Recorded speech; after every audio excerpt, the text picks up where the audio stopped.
Jaya Radha Madhava Kunja Bihari Madhava Kunja Bihari Jaya Radha Madhava Kunja Bihari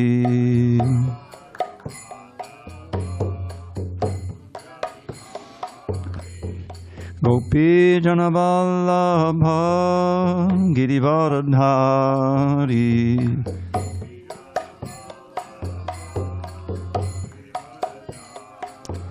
Jaya Gopi Janavallabha Girivaradhari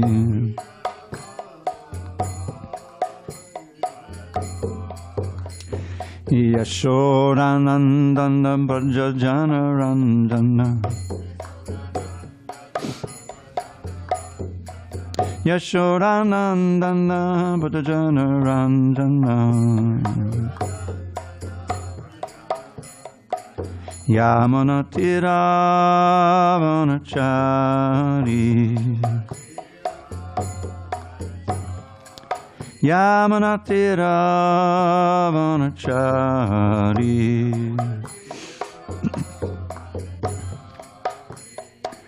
Hare Krishna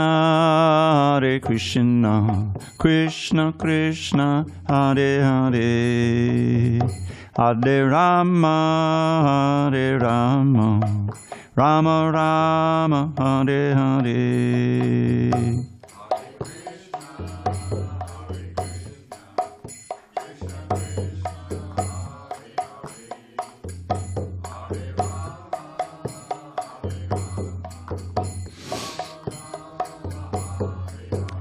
Hare Krishna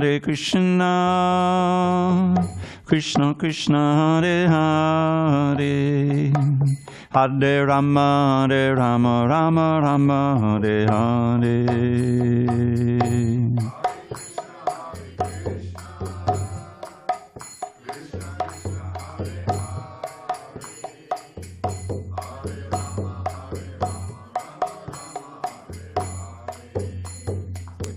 Jaya Radha Madhava Kunja Bihari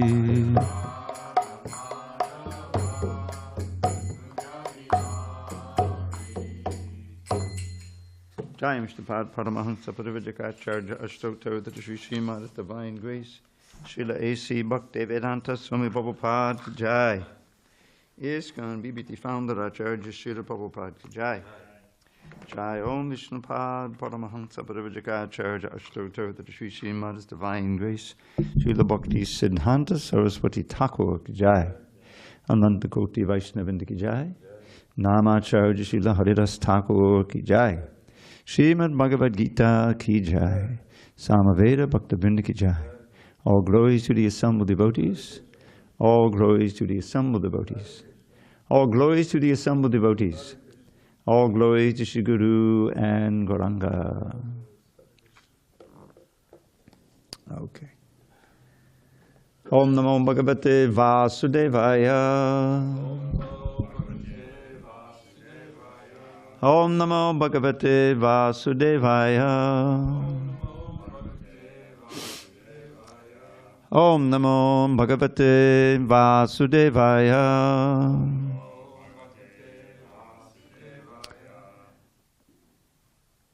On this 4th day of February 2026 in San Diego, we're reading from Srimad Bhagavad Gita as it is, translation and commentary by His Divine Grace A.C. Bhaktivedanta Swami Prabhupada. And we are beginning chapter 17, the divisions of faith, beginning on page 639. Okay. Arjuna Hovacha Ye Shastra Vidhim Utsrijya Yajante Sadhayan Vitaha Tesham Nishta Tukha Krishna Sattvam Aho Vajastamaha. Shri Arjuna Vacha Ye shastra vidamutsrijya yajante shraddhayanvitaha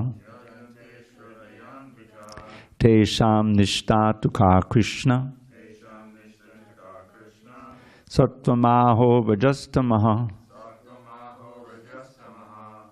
Arjuna vacha ye shastra vidamutsrijya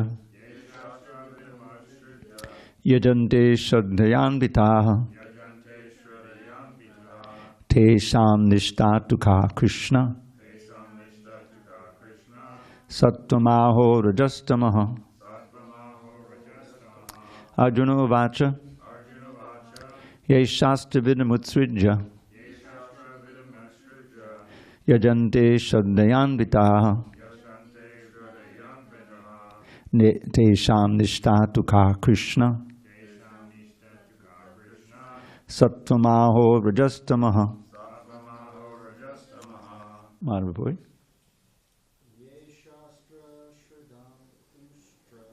Ye shastra vidam utsrijya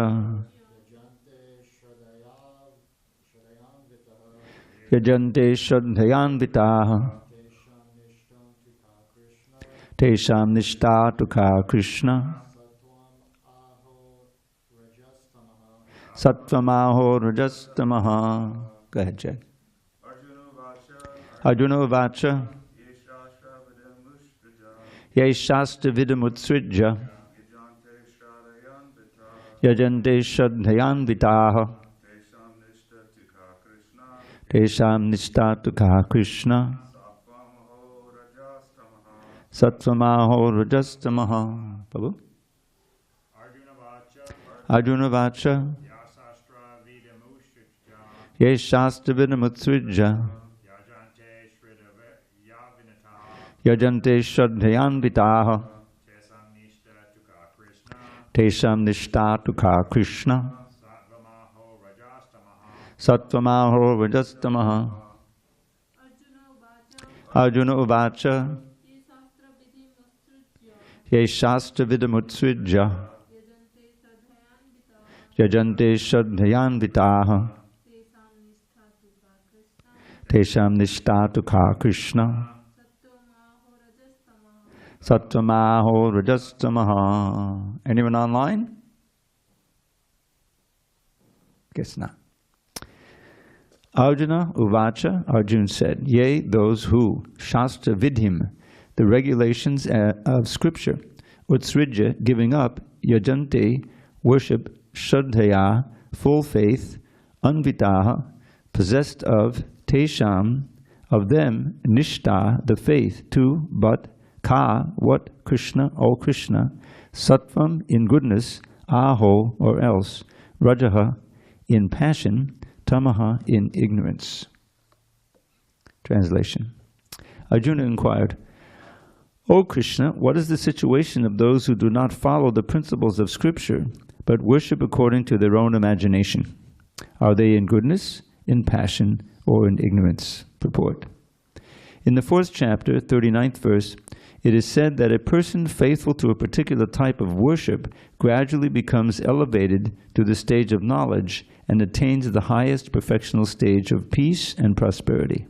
In the 16th chapter, it is concluded that one who does not follow the principles laid down in the scriptures is called an asura, or demon, and one who follows the scriptural injunctions faithfully is called a deva, or demigod. Now, if one, with faith, follows some rules which are not mentioned in the scriptural injunctions, what is his position? This doubt of Arjuna's is to be cleared by Krishna. Are those who create some sort of God by selecting a human being and placing their faith in him, worshipping in goodness, passion, or ignorance? Do such persons attain the perfectional stage of life?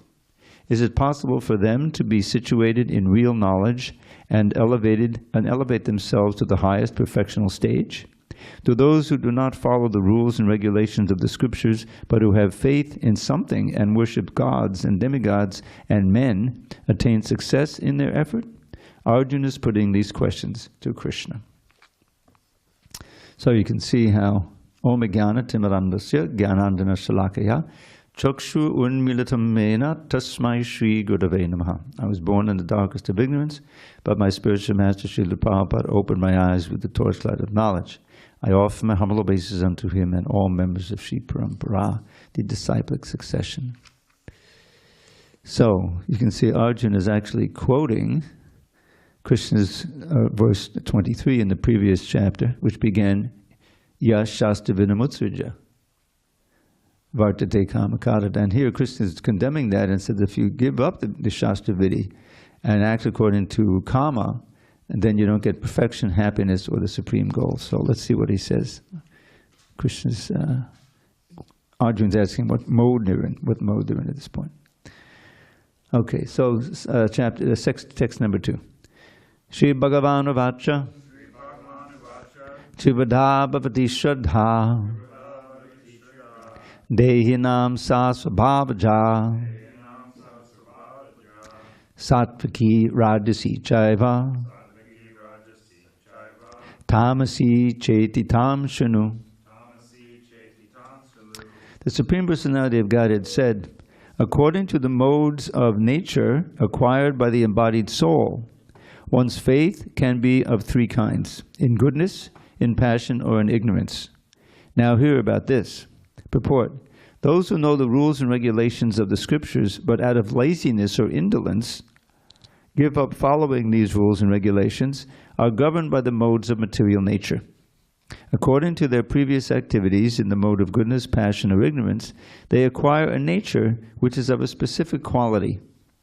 The association of the living entity with the different modes of nature has been going on perpetually since the living entity is in contact with material nature. He acquires different types of mentality according to his association with the material modes. But this nature can be changed if one associates with the bona fide spiritual master and abides by his rules and the scriptures. Gradually one can change his position from ignorance to goodness or from passion to goodness. The conclusion is that blind faith in a particular mode of nature cannot help a person become elevated to the perfectional stage. One has to consider things carefully with intelligence in the association of a bona fide spiritual master. Thus one can change his position to a higher mode of nature.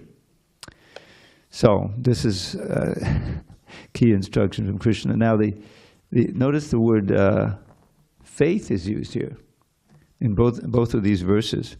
So faith is a key prerequisite to the practice of devotional service or practice of anything, actually. If parents are talking to you when you're 8th grade, you know how you really need to work hard so you'll get a nice placement in high school, and then you work hard then, and then you get into college and so forth. Why? Because then you'll get a good job, you'll be comfortable, and you'll be a success in life.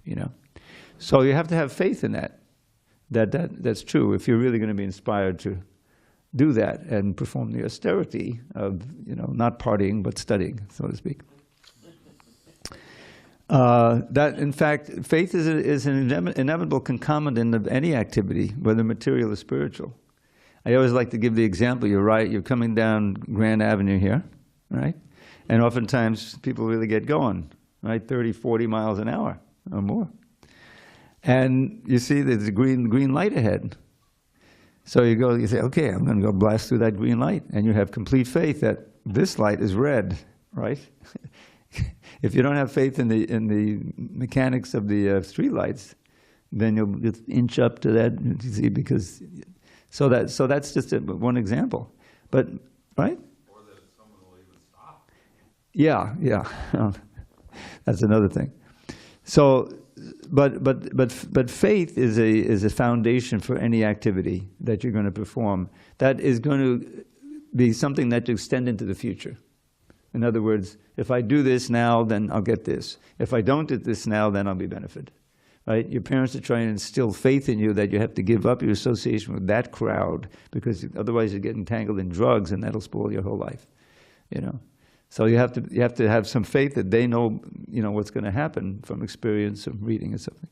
So the same thing is true for spiritual life, and that's why what is that famous verse by Rupa Goswami, or 2 verses, describing the path from faith to love, from Shraddha to Prema.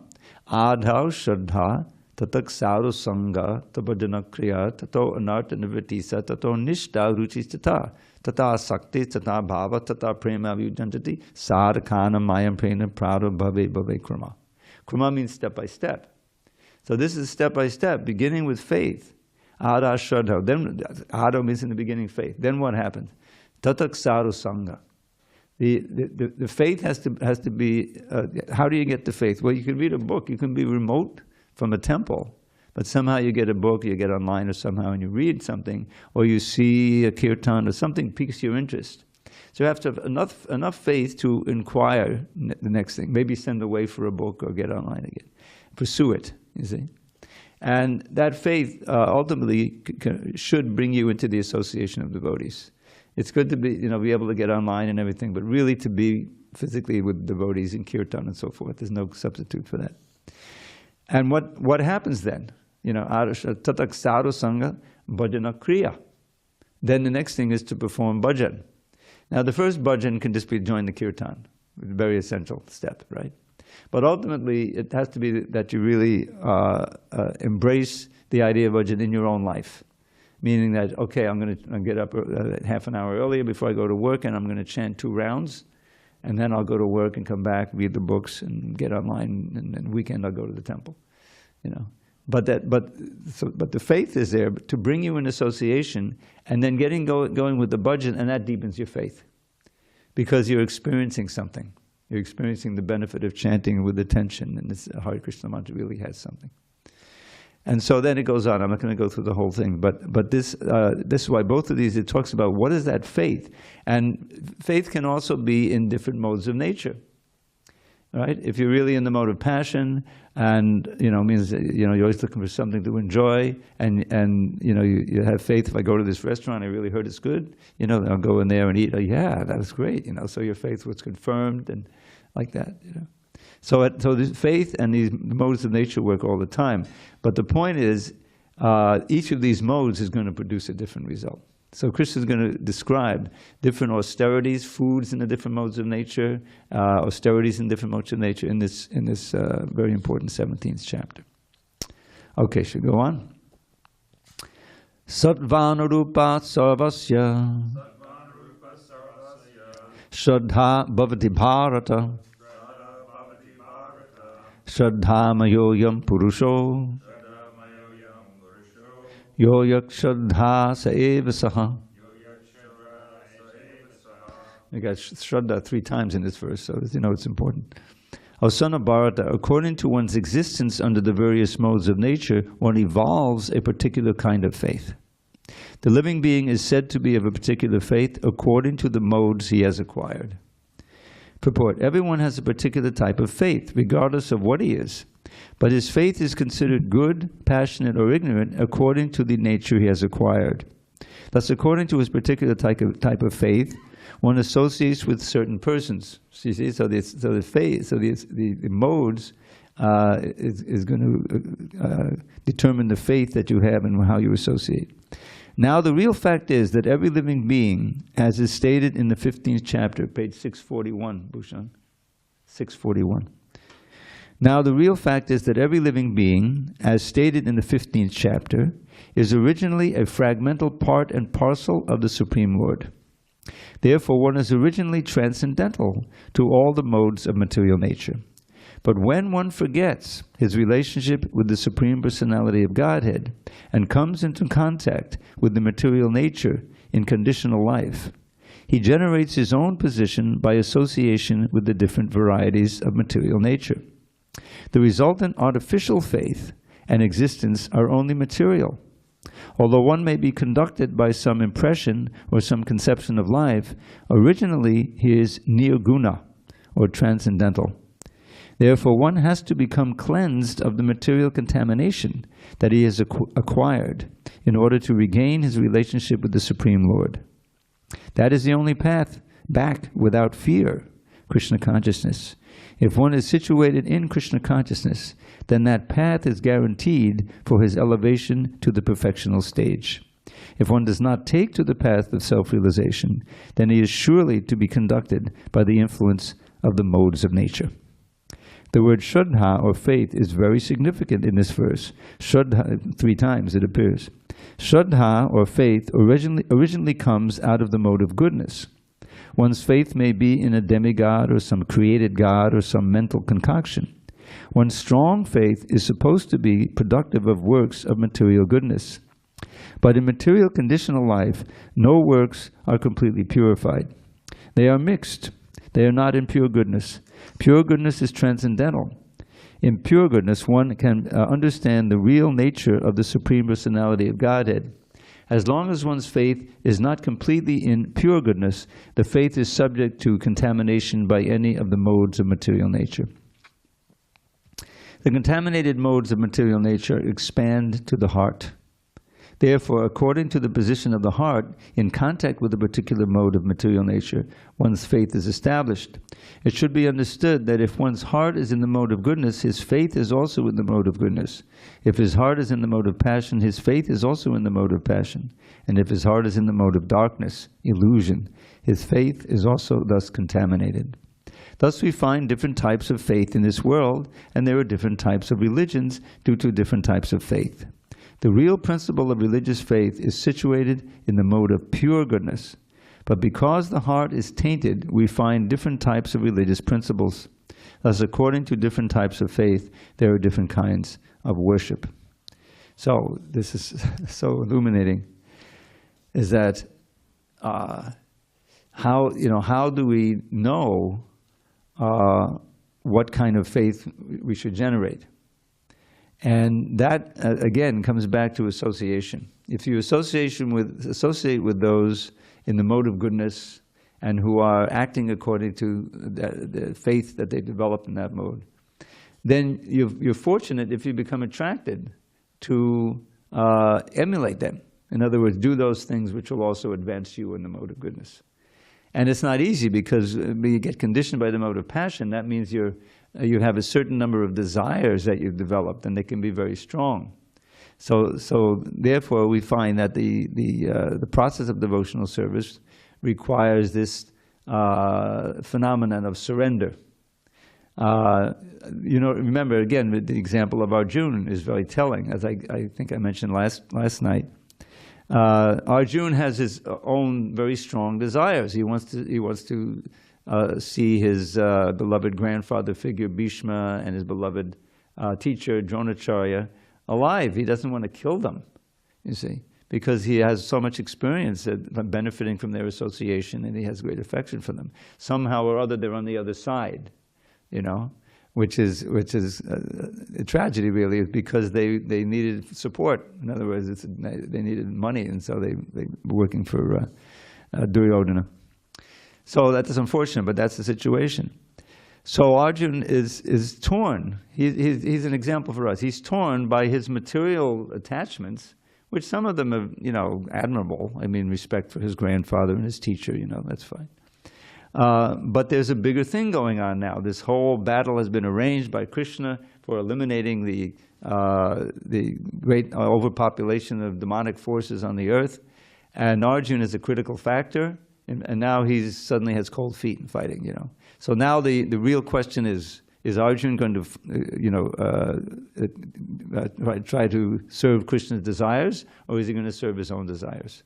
That's really the question that we all face, right? Most people don't know that. They're, of course, serving their own desires. They don't even know that, about that.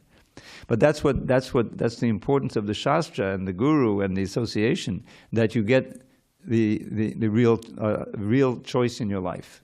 Am I going to try to cultivate my higher nature, my spiritual nature, or am I going to stick with the dictates of the material nature?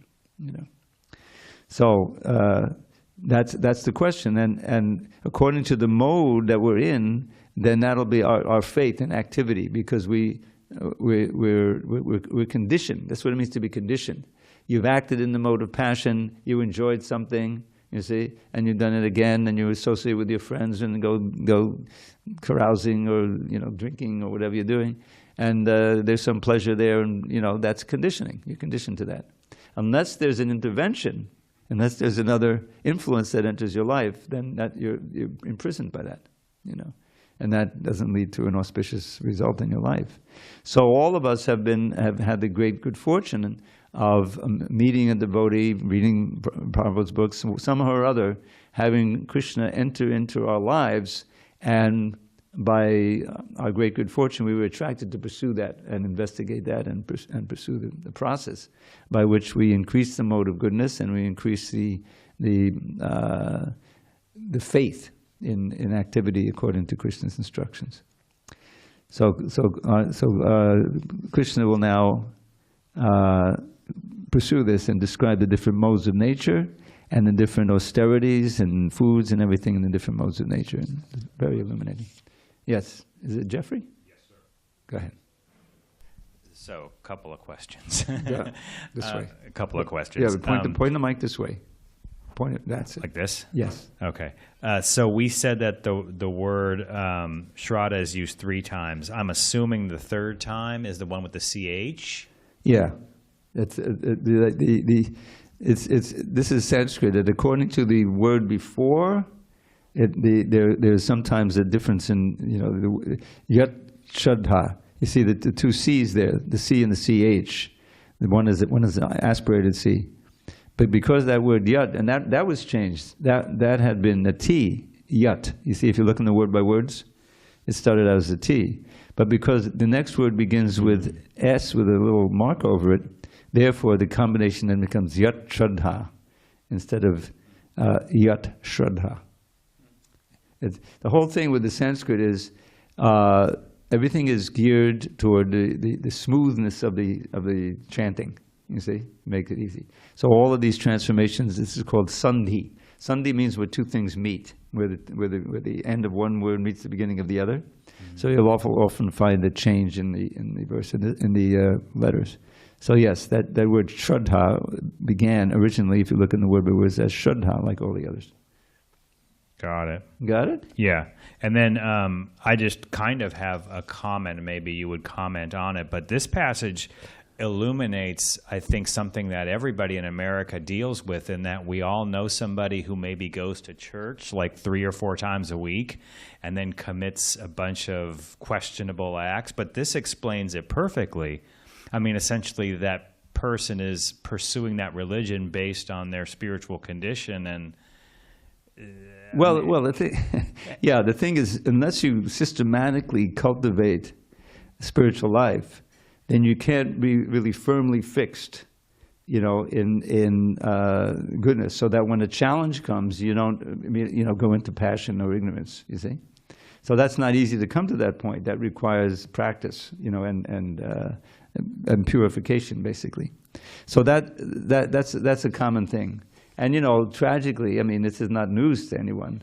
Even in the churches, you find the priesthood. But there's so many scandals, of the priests. They have their summer camp, and then there's some nonsense they do with the kids, like that. So that's because they, and I mean, I'm not going to, pain, and we've also had our own problems with that. I'm not going to, but if one is truly following Krishna consciousness nicely, you get the higher taste, and something like that would never even enter your mind anymore. In other words, it's just abominable to think of. But if you don't have that process to really get the higher taste, like, once again, so many lessons I get on my walk, So there's 2 main churches up here. There's the St. Bridget's Catholic Church and the Christ Lutheran Church, which is a little smaller. So St. Bridget's is first. I walk it. It's big, and I think that they own a lot of land on that block. Anyway, that's not the point. So I walk by, and they have sometimes the door open, and you can see, and there's Jesus, on the cross in full crucifixion mode, and so that's I know something about Christianity, and it's. But what is that? So you become a Catholic, and you worship faithfully and so forth, but it's all based on, in one sense, guilt. oh, I committed a sin, then I'm causing more suffering for Jesus.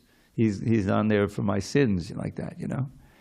And the process doesn't really do what Krishna consciousness does, which purifies the heart to the degree that you wouldn't dream of doing things, you know.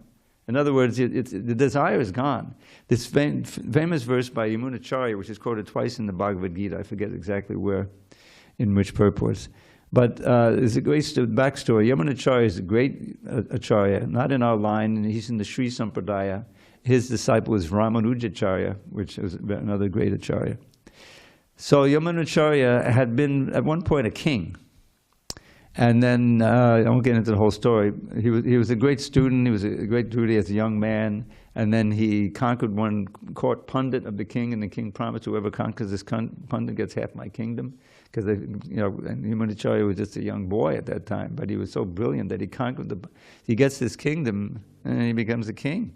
You know, and he enjoys like anything. So then later on, one of his, this is the way I heard the story, one of his old compatriots from the Gurukul, you know, from the ashram, came to visit him. He said, oh, Babu, nice to see you. He said, let's go on a walk, you know, and because he had all these gardens and everything. So he went on a walk, and as they were walking, this old friend of his was reminding him of all these nectar shlokas that they used to chant in the ashram.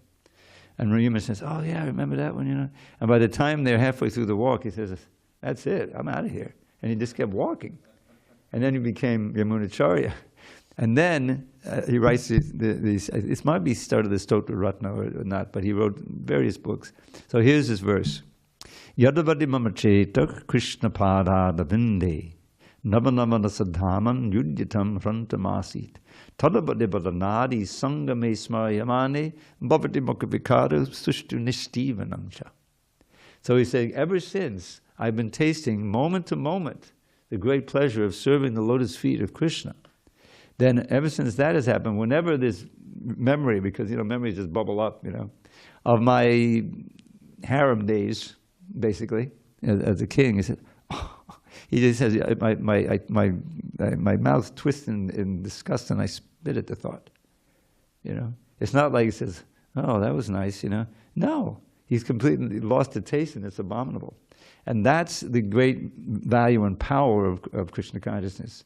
You can actually get the higher taste to the degree that you would never dream of doing those things anymore if you're truly steady. But they don't. But without the Catholic Church doesn't have that. That's why they have the confession every week, you know, and you know, which is the greatest offense. Nam no baladya papa buddhi. To chant the holy name, and on the strength of the holy name, oh, I know that'll get rid of my sins. So let me go and enjoy, you know, and sex, you know, and I'll come back and just chant. That's the greatest offense against the holy name. So anyway, this is the great difference. All religion, there's worship of God, you know, but without the process of Krishna consciousness, you can't be firmly fixed, really fixed in renunciation and moment to moment experiencing the nectar of serving Krishna's lotus feet. So we're in the right place.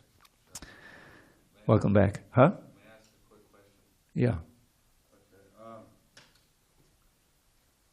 Hare Krishna. So, in the purport, it says, now the real fact is that every living being is originally a fragmental part and parcel of the Lord. Can you explain the originally a fragmental? It's like, it gives me the idea of you're fragmented from God at some point, right? I know. And that we were thinking about the word fragmental. Because fragment means, you know, you break a pot and there's a bunch of fragments, Yeah. right? Yeah. By fragmental, probably means minute. Okay, the verses that he's citing from the 15th chapter is that's the purport to the 3rd verse, right? Yes, third text, yeah, purport. Okay, so he doesn't he mention the 15th chapter? Yes, 15th chapter. And where is that exactly? I mean in the purport. It's like the 3rd sentence. I actually left that part. Okay, I see. 15. Yeah, okay, yeah, but I get the idea. So the verse goes, Mama vangsha jiva loka jiva buddha sanatana. Mama eva anksha. The word anksha means a particle, a part. The Prabhupada's frame is part and parcel. You see, and the example is like, you know, a little glass of water from the ocean, or a ray of sunshine, or a spark in a fire. So the spark in the fire also has some heat and light, right? It's giving out, but then it becomes separated from the fire and it loses that because it's dependent on the fire, you see. So the light ray has a little bit of light and heat, but it's minute. Similarly, the little glass of water, has the same. So that's our part and parcel ship. We have Krishna's qualities in minute degree. That's the thing, very minute degree. He has them in an infinite degree. So, but the point is that we have the same quality, and if we undergo the process of devotional service, we can reawaken that godly nature and understand, as part and parcel, we are servants. In other words, just like the hand is part and parcel of the body. And the hand follows its dharma and remains healthy when it puts the food in the mouth and in the stomach. The famous story Prabhupada would give, that the senses went on strike. He said, we're feeding the stomach all the time, it's enjoying, and we're not doing, we're doing all the work. So we're going on strike, So they stopped moving, And of course, they started to get weak because they weren't feeding the stomach. So after a day or two, they realized, hey, this isn't working. We're not enjoying like the stomach.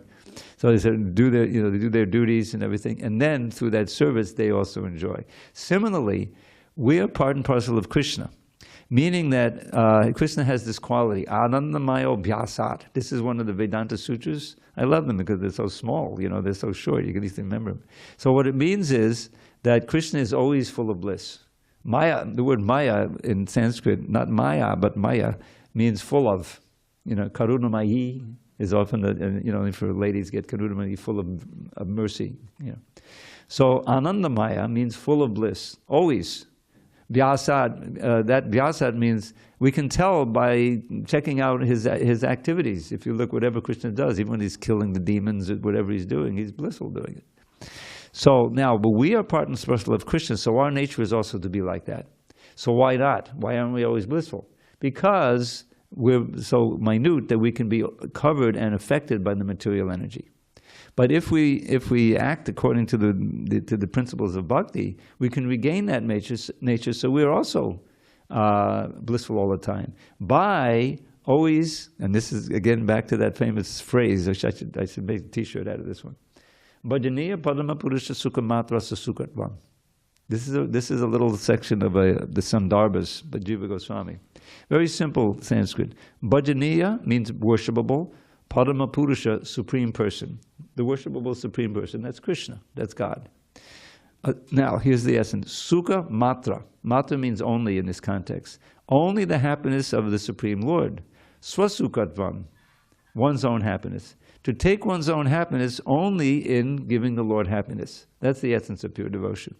Now, what if you actually attain that state, you can see how you can always be happy, because he's always happy. So if you're taking part in that, somehow working for his pleasure, in all the ways we've been taught, then you'll find yourself always happy, because that's the source of your pleasure, you see, and you're part and parcel of. So Krishna is always happy. You're part and parcel of Krishna. You'll always be happy.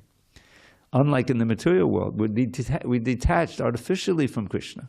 So we're trying to get pleasure from the senses, but it's all temporary and frustrating, and ultimately it produces misery. My favorite verse, I quote in all the chapter, all the classes. Yehi sangsparjaja boga dukkha yonaya evate ajantabanta konteya nateshu ramate buddha. That those who the intelligent, O son of Kunti, Arjuna, the intelligent do not take part in the pleasures that are due to the contact of the senses with the sense objects. Such pleasures are the sources of all misery, and they have a beginning and an end. And so the wise do not delight in them. Then the next one, well, where do they get delight? Previous verse. Bhaya sparshesu asaktatma vindatyatmaniyat sukham sabbrahma yoga yuktatma sukham akshayam ashnute. So the wise, the yogis, the bhakti yogis, Vaya sparsheshu, this external touch of the senses, asaktatma, they're not attracted. Vaya asaktatma, vindityatmana yatsukam, they enjoy the pleasure within. Because Krishna is always within us, so we can always contact him. Sab Brahma Yoga Yuktatma, linked to that supreme Brahman, Brahma Yoga Yuktatma in Bhakti, Sukham Akshayam Ashnate. They enjoy unbreakable happiness. Where do you find that in the material world? Tell me where to go in San Diego. That's unbreakable, eternal happiness. Come here. That's the only place. Okay, so where were we? Text 4, right? Text 4? Okay. Yajante Satvika Devan Yaksharang Sangshi Rajasa Pretan Buddha Gunangs Chanye Yajante Tamasajana. Men in the mode of goodness worship the demigods. Those in the mode of passion worship the demons. And those in the mode of ignorance worship ghosts and spirits. Purport. In this verse, the Supreme Personality of Godhead describes different kinds of worshippers according to their external activities. According to scriptural injunction, only the Supreme Personality of Godhead is worshipable.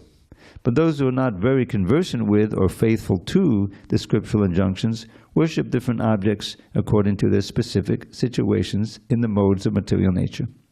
Those who are situated in goodness generally worship the demigods.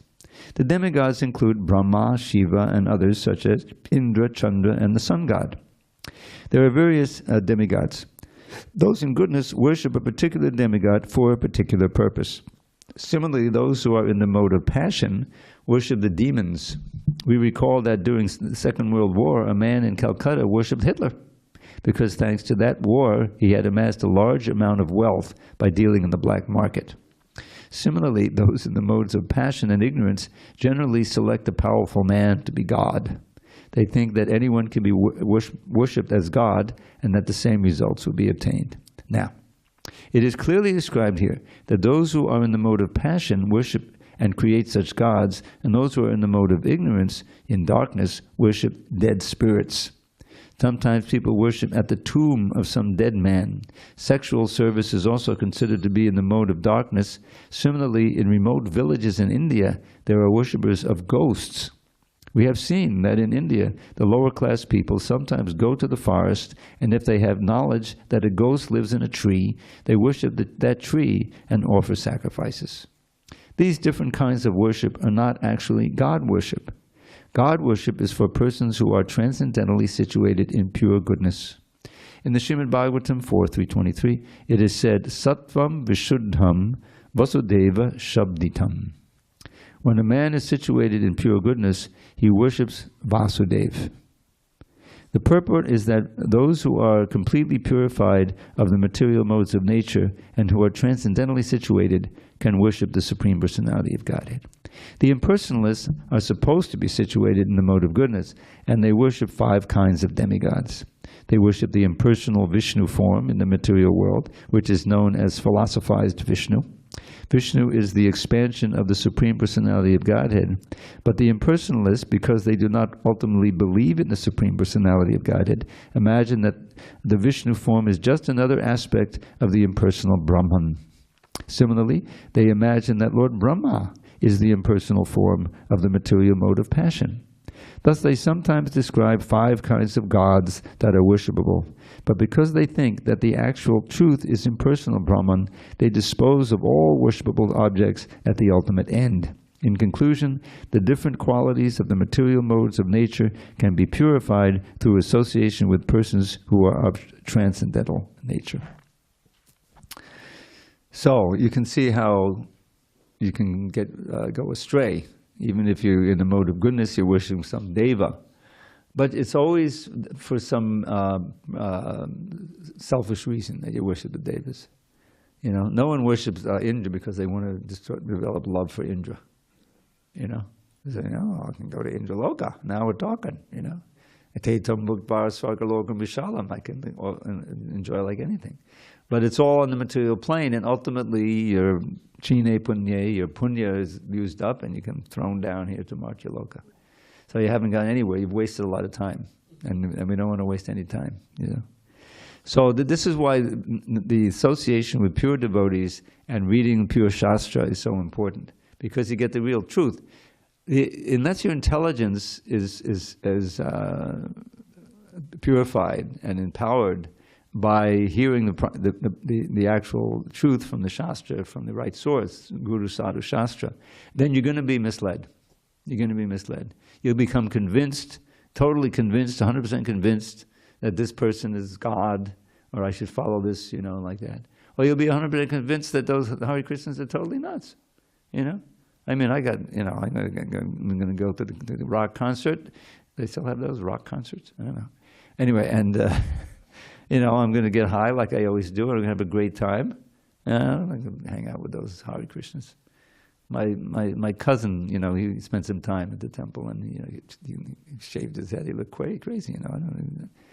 So there's all kinds of ways that you could miss out, you see, because if you're in a certain mode, you want to try to enjoy in that mode. This is the problem, and that's why the basic principle of Krishna consciousness begins with cultivating the mode of goodness, because the mode of passion and ignorance will definitely lead you down. Kama, remember, Trivadham Nadakastedam Dvaram Nasanam Atmanha, these three gates leading to hell: lust, anger, and greed. And this mode of passion and ignorance are anger is the mode of ignorance, greed is also the mode, and of course kama is the mode of passion. So once you go down that road, then you're trapped, unless someone really comes and intervenes and grabs you by the neck and you come into the temple. But that rarely happens. So using our intelligence, that's why I love that verse. I'll give you, this is also a poem. Kama dinam katina katita palita durni deshas tesham jata mayana karuna natapano prashantihi utsrijayata natayodapate sampratam labdha buddhis pamayata kshadanamabhayam mam deyung svatmadasye. In how many ways have I sought to obey the seductive demands of my wicked desires? They've shown me no mercy, yet on I've gone shamelessly trying to quench lust's unquenchable fires. But now I'm rejecting those hellish desires, for my higher intelligence now has awoken. O Krishna, O shelter of fearlessness, please let me serve you with faith that will never be broken. Here, back to the Shraddha. The faith is important.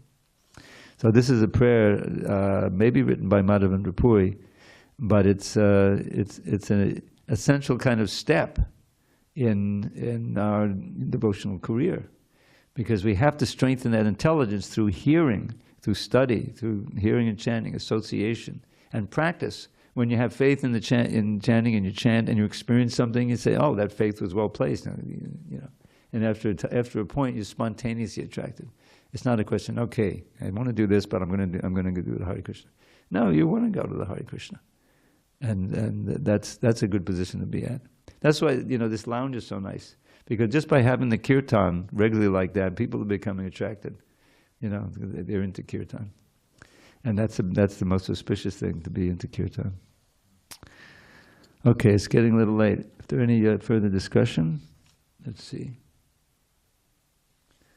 Did we do 4? Yes. Okay. All right, let's just do 4, 5, and 6, and then we'll adjourn. Shastravidi vihitam godam tapyante ye tapojana dambahankara samyukta kamaraga balanvitaha karshayantak sharirastam bhutagramamachetasah mam chaivantak sharirastham tan vidyasura. Those who undergo severe austerities and penances not recommended in the scriptures, performing them out of pride and egoism, who are impelled by lust and attachment, who are foolish and who torture the material elements of the body, as well as the Supersoul dwelling within, are to be known as demons. Now, doesn't this call to mind Hiranyakashipu? Do you recall? It's this super austerity for millions of years. Exactly. Purport: there are persons who manufacture modes of austerity and penance, which are not mentioned in the scriptural injunctions. For instance, fasting for some ulterior purpose, such as to promote a purely political end, is not mentioned in the scriptural directions. Now he's taking a little swipe at Mahatma Gandhi there. The scriptures recommend fasting for spiritual advancement, not for some political end or social purpose.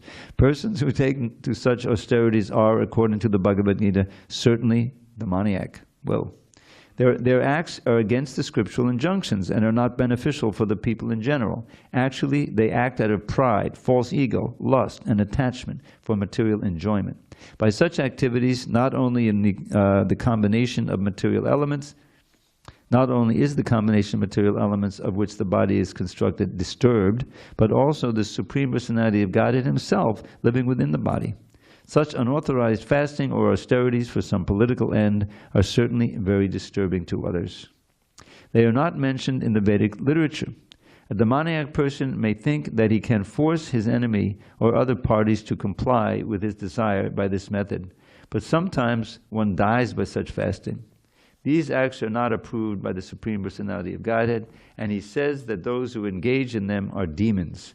Such demonstrations are insults to the Supreme Personality of Godhead because they are enacted in disobedience to the Vedic scriptural injunctions.